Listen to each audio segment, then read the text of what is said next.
Clive, how... I found some black shields hiding near Lorbert's Park. Black shields. Yeah, though they serve another master now. And it would appear the pack has finally caught... Damn it all. I had hoped I would have more time than this. And bite... I'm sorry. Who did the black shields serve now? And why? Because I want him. Who? The former Lord Chief Justice of Sanbreque. I don't understand. Why him? As I was a member of the judiciary once. So sickened was I, and fight it I did, I saw more than a few corrupt officials condemned to the very cells into which they had thrown blameless innocents.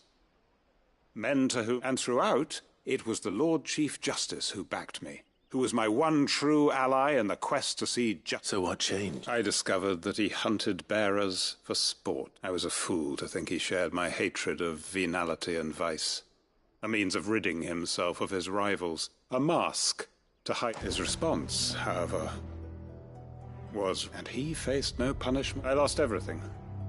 My loved one, the faith I had once held that any modicum of justice. So I set about enacting. I tracked down every soul who served him. But the man himself proved an altogether more difficult. With money and power, and so I saw that I would need an army of my own. I came here to Lostwing and began recruiting like-minded individuals. And everyone? Of course. They too have lost, loved, seen faultless friends sent to the gallows to spare the guilty. Our wounds are the same. We know where he hides, how numerous, and what we did not know until now, however, was that his plans may already be in... Quentin. Our time is short. He may move against us. My friends and comrades,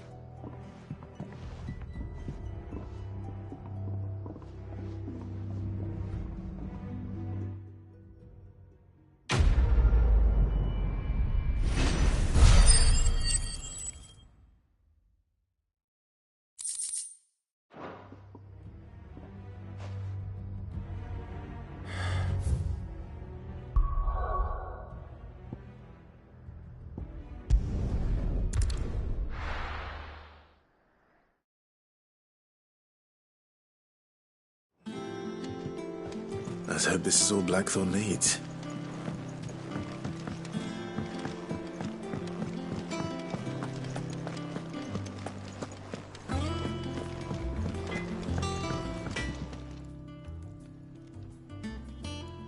Blackthorn, got everything you need?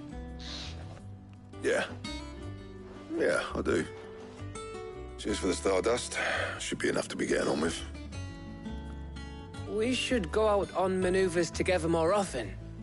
You'll be sneaking around on your tud all the time.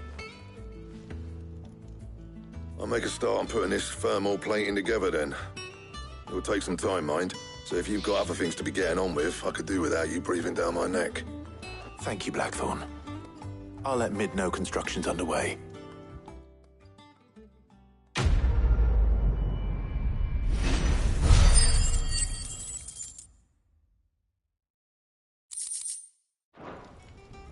Suppose we'd better be getting back to work too. Give us a shout if you need anything.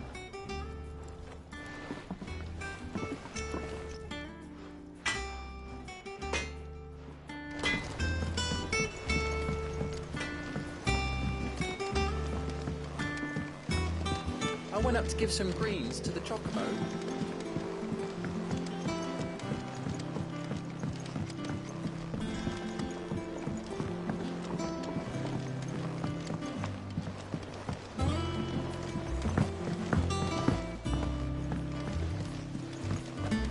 Editors started reading books that don't have any pictures in.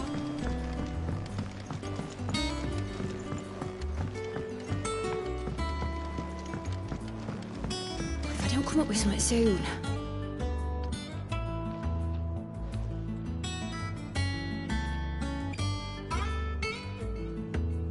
You'll be pleased to hear that Blackthorn started work on the plating. Excellent. 1 down, 2 to go. So, what's next? The helm, of course.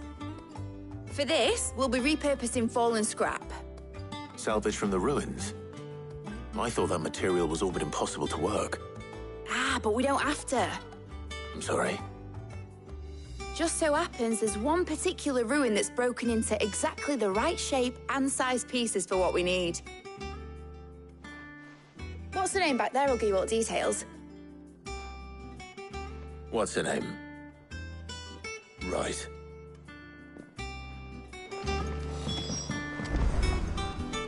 Oh, Sid, is this about the helm? Yes. Mid said I should speak with you. I'll show you the plans then. Here you see the mithril engine, in which mithril is burned to generate heat. That heat is then harnessed to produce motive force. Excess heat is dealt with by means of the thermal displacement stack, which disperses it into the surrounding air. Now, were we to rely on thermal plating alone to achieve this effect, the rate of excess heat buildup would far exceed the displacement coefficient of the plating. In other words, the reactor would overheat and eventually explode. This is where the helm comes in. It connects to the plating, you see, and serves as a sort of thermal sink to absorb all that excess energy. Our experiments have shown that fallen ceramics are remarkably thermophilic. They can withstand and absorb levels of heat far above anything we are able to make today. And not only that, they're also waterproof and immune to rust, making them the perfect material for our protective hood. Why? If sea or rainwater were to enter the reactor proper, it would vaporize instantly. The forces produced would tear the ship from stern to... You can stop there. I understand. Mid said we might be able to use parts of a fallen ruin. Where would I find it? Ah, yes. It's in Lorbert's Pass, near Lostwing. The thing is, well, I probably should have arranged to have the pieces we need brought here sooner. You see, a certain unwanted visitor has taken up residence there. It's no longer a matter of just walking in and taking them. It's, going to be considerably more dangerous than that. I see. Then I suppose I'd better deal with this unwanted visitor for you. Would that help? Oh, very much. Thank you, Sid. I'll gather my team and head there right away. We'll meet you outside the ruins.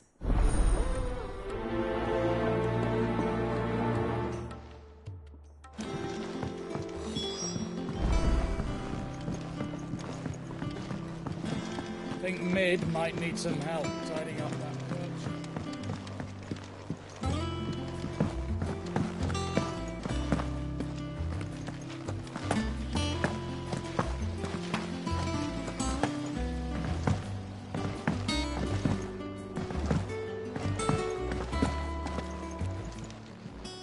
How are you doing? Quick look. Always something in there. Oh, I wasn't expecting you back. All yours.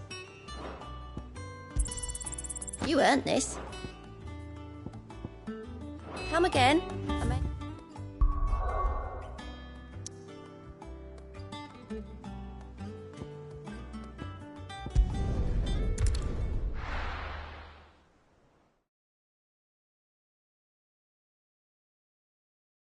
I'll be taking you all to a storehouse in the Bales.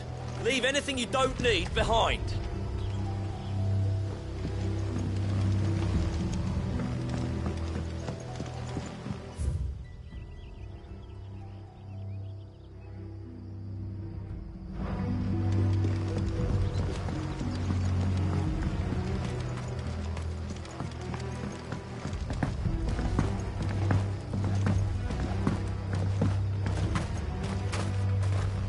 If you're ready, we leave at once.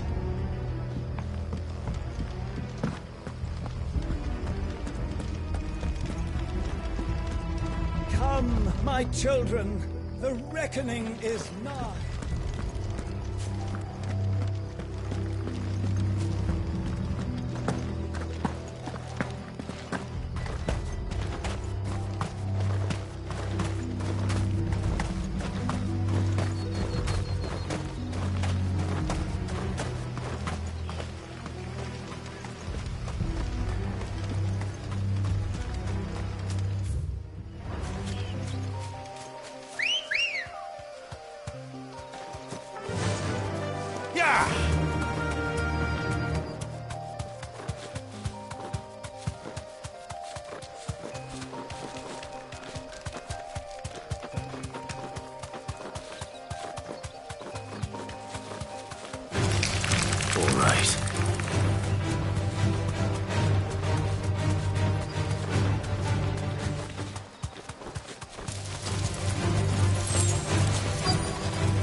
safe.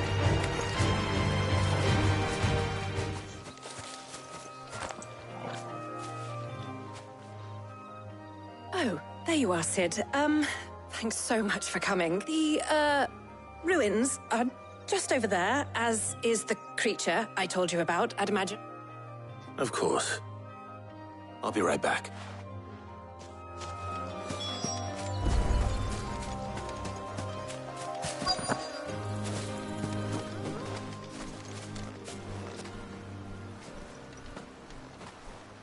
Anybody home?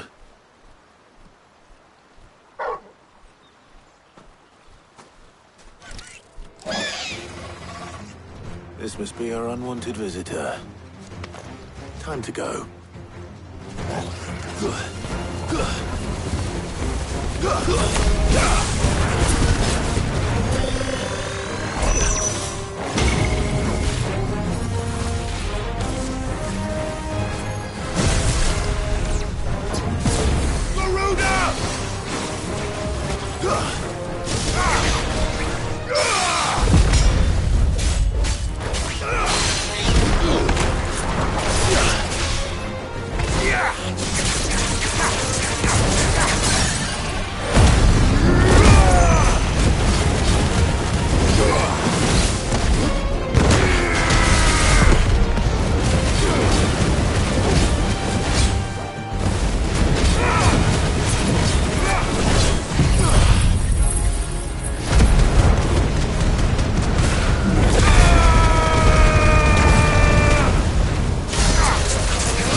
The things I do for you, Mid. Sid! Oh, thank goodness you're safe. You shouldn't have any trouble now. Indeed. Well, don't let us keep you. We'll, see that everything is transported safely back to the hideaway. All right. I'll let Mid know you're on your way.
Seeing troops amassing at every border crossing.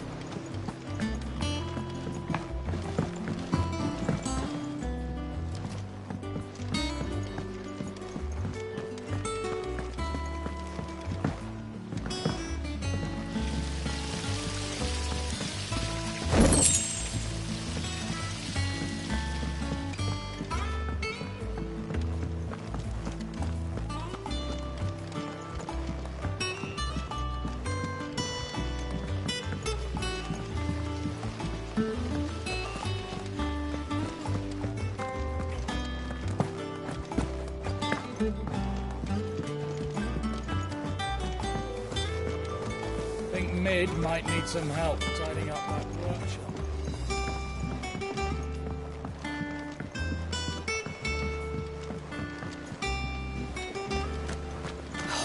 Catch your death sleeping out here. I know. I hear you've been busy making friends, Sid. Your predecessor had the same idea. Why, he even extended the hand of friendship to me. Not once, but twice.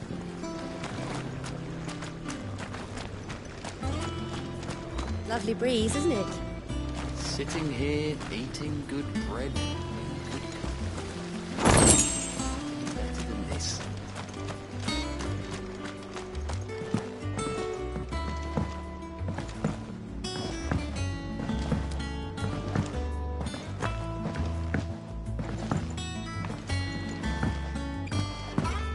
If I don't come up with something soon. Mid. Helena has recovered the material for the helm. She'll be along shortly. Excellent. Another job well done. And just one remaining. Right. Right, the shielding. This one's a bit of a bugger. How so? The plating's enough to stop the engines going pop, but those things will still be spitting out enough fire to set the rest of the ship ablaze. Which is why you need proper shielding. A prison for the dragon's breath that's blazing away inside. I thought a triple thick layer of tempered steel might do it. Or more of the stuff that the Fallen use, but they'd both be too heavy. The helm and the plating are bulky enough as it is. Add any more weight and the whole ship would be at the bottom of the briny before we'd even started. I need something light. But I've racked my brains and I just can't think what would do it. Well, if I were in need of obscure knowledge, I know whose counsel I would seek. Harpocrates. Tomes? Yeah, well, I'd thought of that, obviously. I've got all the details written down here. Can you take this to him, see what he makes of it?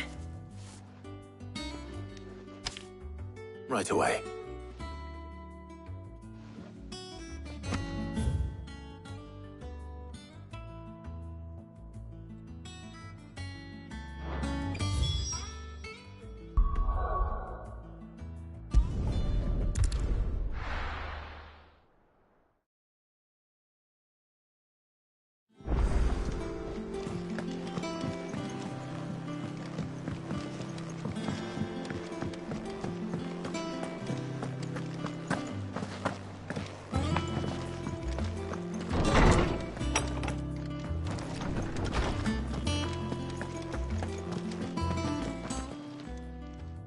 Harpocrates, do you have a moment? For you, Clive? Always. Well, actually, it's for Mid this time. Could you take a look at this?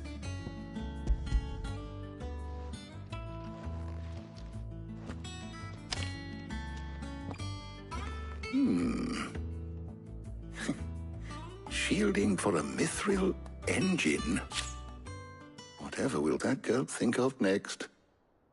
And what are these notes around the edges? She has some specific requirements for the materials.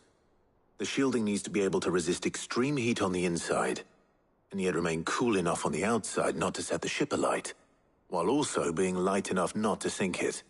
As you can imagine, she's struggling to find anything that meets her needs. I see. I wondered if you might know of a solution, or if you might be able to search the records for one. Perhaps it is not a different material she requires, but a different approach. What do you mean? Consider the lake we have made our home. Its blighted waters eat away far more quickly than fresh water or even brine, at timber and steel alike.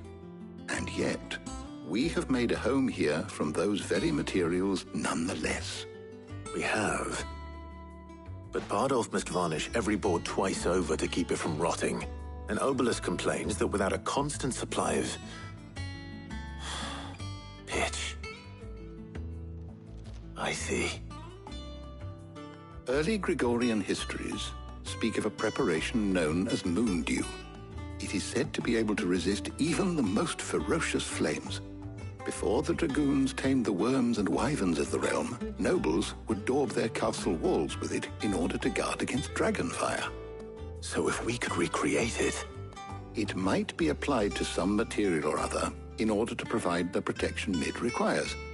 As to how best to apply it and to what material, perhaps Bardolph and Obolus might be of assistance.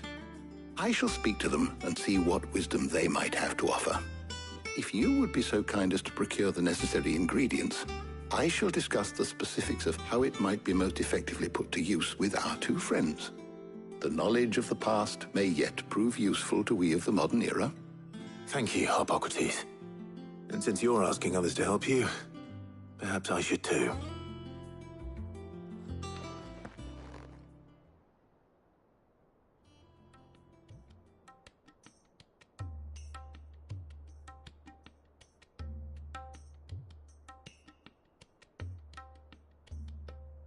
So you need a hand, do you? We do. I'll be heading to market for the ingredients we need. I could do with some help. And some company, too. The other can assist me in researching how best to prepare the shielding itself. Can we count on your aid? Always. Well, if Jill's game. Thank you. I am sure either of these fine young minds would prove indispensable in my research. I leave the decision as to who will go with whom in your capable hands, Clive.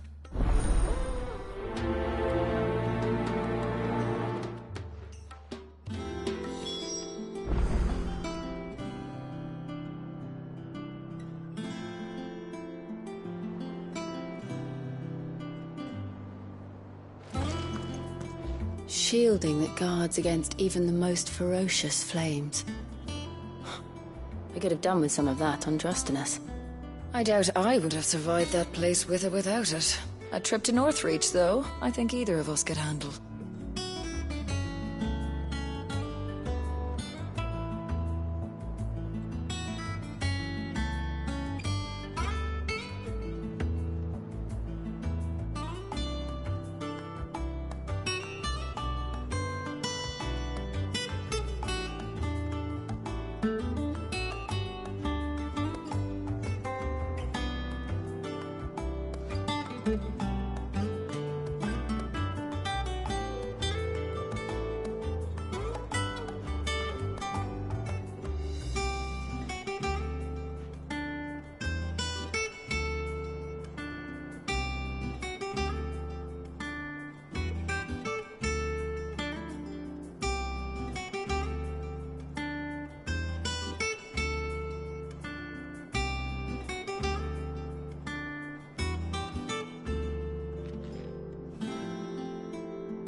So, Clive, have you made your decision? Who will accompany you on your little excursion?